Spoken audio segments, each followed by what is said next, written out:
नमस्कार किसान भाइयों। मैं डॉक्टर जय कुमार आज आपके साथ प्रोसो मिलेट में बीज उत्पादन के बारे में विस्तार से बात करूंगा। बीज भविष्य के पौधे के विकास का पहला निर्धारक है। बीज कृषि में सफलता की कुंजी है। प्रोसो मिलेट, जिसे हम सामान्यतः चीना के नाम से जानते हैं, एक प्रारंभिक परिपक्व लघु पोषक अनाज फसल है जो कि भारत में मुख्य तौर पर मध्य प्रदेश, पूर्वी उत्तर प्रदेश, बिहार, आंध्र प्रदेश और कर्नाटक में उगाया जाता है। केंद्र शासित प्रदेश जम्मू और कश्मीर के जम्मू प्रांत में इसकी ज्यादातर खेती डोडा, किश्तवाड़ और रामबन जिलों के वर्षा आधारित पहाड़ी क्षेत्रों में की जाती है। हालांकि ये फसल जम्मू के क्षेत्र के अन्य वर्षा आधारित क्षेत्रों में भी उगाई जा सकती है। ये फसल आमतौर पर मानसून की शुरुआत में खरीफ मौसम के दौरान उगाई जाती है। अपेक्षाकृत कम पानी की आवश्यकता वाली और कम अवधि की फसल होने के कारण ये सूखे की अवधि से बच जाती है और इसलिए शुष्क भूमि क्षेत्र में गहन खेती के लिए बेहतर संभावनाएं प्रदान करती है। प्रोसो यानी चीना पोषक अनाज फसल में बीज के उत्पादन में जो महत्वपूर्ण बिंदु हैं, उसके लिए हम आपसे विस्तार में बात करेंगे। सबसे पहले भूमि की आवश्यकता। भूमि इस फसल के लिए भारी और हल्की दोनों किस्म की भूमि पे ये लगाया जा सकता है। लेकिन अच्छे जल निकास वाली दोमट या रेतली दोमट मिट्टी जिसमें जैविक पदार्थ अधिक मात्रा में हो, उसकी खेती के लिए उचित होता है। जहाँ तक फसलों की किस्मों की बात आती है, पीआरसी 1, टीएनएयू 151, टीएनएयू 164, टीएनएयू 202 किस्मों का चयन करके हमारे किसान भाई अधिक से अधिक उपज प्राप्त कर सकते हैं। अगर हम खेत से खेत की दूरी की बात करें तो न्यूनतम दूरी 3 मीटर होना बहुत जरूरी है, ताकि इस वन की इस किस्म की शुद्धता जो है बनी रहे। इसकी जो बुआई का समय है, मानसून की बारिश शुरू होने पर जून जुलाई में इसकी बुआई की जाती है। इसके साथ साथ भूमि की तैयारी के संबंध में हमें भूमि को अच्छी तरह से जोत कर और फिर हैरों से तैयार कर लेना चाहिए, ताकि उसमें जो मिट्टी को अच्छी तरह से भुरभुरा किया जा सके और उसमें समान अंकुरण और पौधों की अच्छी वृद्धि के लिए अच्छी नमी संरक्षण सुनिश्चित कर सके।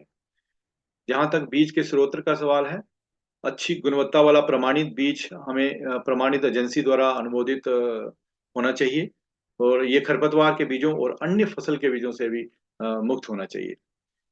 बीज दर। अगर हम लाइन से लाइन बुआई की बात करें तो उसके लिए 10 किलोग्राम प्रति हेक्टेयर बीज दर की आवश्यकता है। अगर छिड़काव विधि के लिए जो बीज दर है वो 15 किलोग्राम प्रति हेक्टेयर के हिसाब से बीज की आवश्यकता होती है। बीज को लगाने से पहले बीज उपचार बहुत जरूरी है, ताकि आने वाले समय में जो उसमें बीमारियां लगती हैं उससे बचाया जा सके। इसके लिए बीज को कार्बेंडाजिम 3 ग्राम प्रति किलो बीज से उपचारित करना चाहिए। इसके साथ साथ बीज की फसल को कतारों में केरा विधि से या हल के पीछे कतार से कतार की दूरी जो है 25 से 30 सेंटीमीटर होनी चाहिए और पौधे से पौधे की दूरी 8 से 10 सेंटीमीटर रखने की जरूरत है। और जहाँ तक खाद उर्वरक की बात है, इसमें उर्वरक का प्रयोग मृदा परीक्षण के आधार पर ही करें। हालांकि उर्वरकों की सामान्य अनुशंसित खुराक जो है एनपीके के 30-30-20 के अनुपात से डालनी चाहिए, जिसका 2/3 नाइट्रोजन और पूर्ण फॉस्फेटिक और पोटाश युक्त उर्वरकों को खेत की अंतिम जुताई के समय डालें और शेष नाइट्रोजन बुवाई के 1 महीने के बाद, लेकिन फूल आने से पहले नमी की उपलब्धता के आधार पर डालें। क्योंकि ये फसल खरीफ की फसल है, इसलिए इसमें किसी सिंचाई की आवश्यकता नहीं होती है। यदि सूखा मौसम अधिक समय तक बना रहता है तो अच्छी गुणवत्ता वाले बीज प्राप्त करने के लिए बारिश से एकत्रित पानी यदि उपलब्ध है तो एक सिंचाई अवश्य करें। जहाँ तक निराई गुड़ाई और खरपतवार प्रबंधन की बात आती है, अंकुरण के 35 दिनों तक खेत को खरपतवार मुक्त रखना बहुत जरूरी है। इसके लिए कम से कम दो निराई गुड़ाई की आवश्यकता है, एक 15 से 20 दिन पे बुआई से और दूसरी 30 से 35 दिन पे बुआई से। अगर इसके अतिरिक्त वहां पे खरपतवार ज्यादा है तो आइसोप्रोटान 0.5 किलोग्राम एआई का छिड़काव प्रति हेक्टेयर के हिसाब से बुआई के 2 दिन के भीतर कर सकते हैं।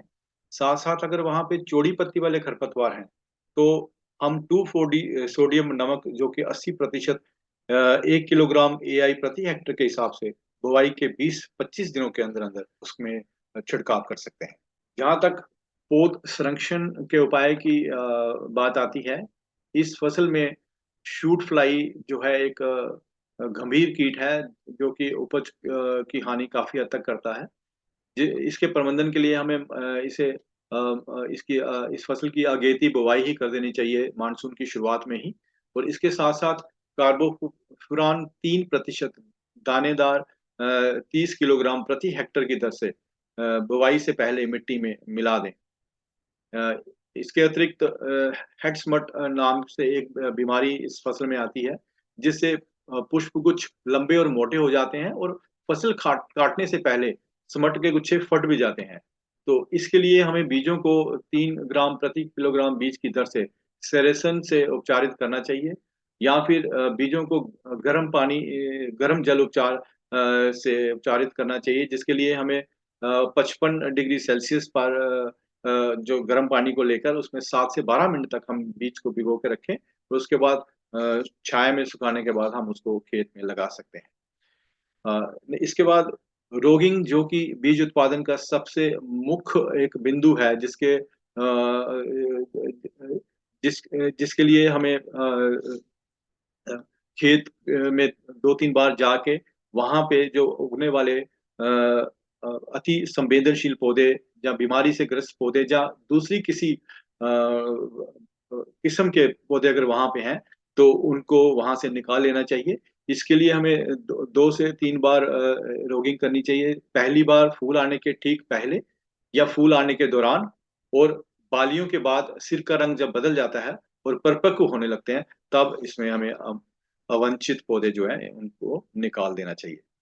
इसके साथ-साथ अगर हम कटाई और मड़ाई की बात करें, तो ज़्यादातर इसकी चीना की किस्में जो हैं 65 से 75 दिनों के भीतर-भीतर इसकी तुड़ाई हो जाती है, ये तैयार हो जाती हैं तुड़ाई के लिए।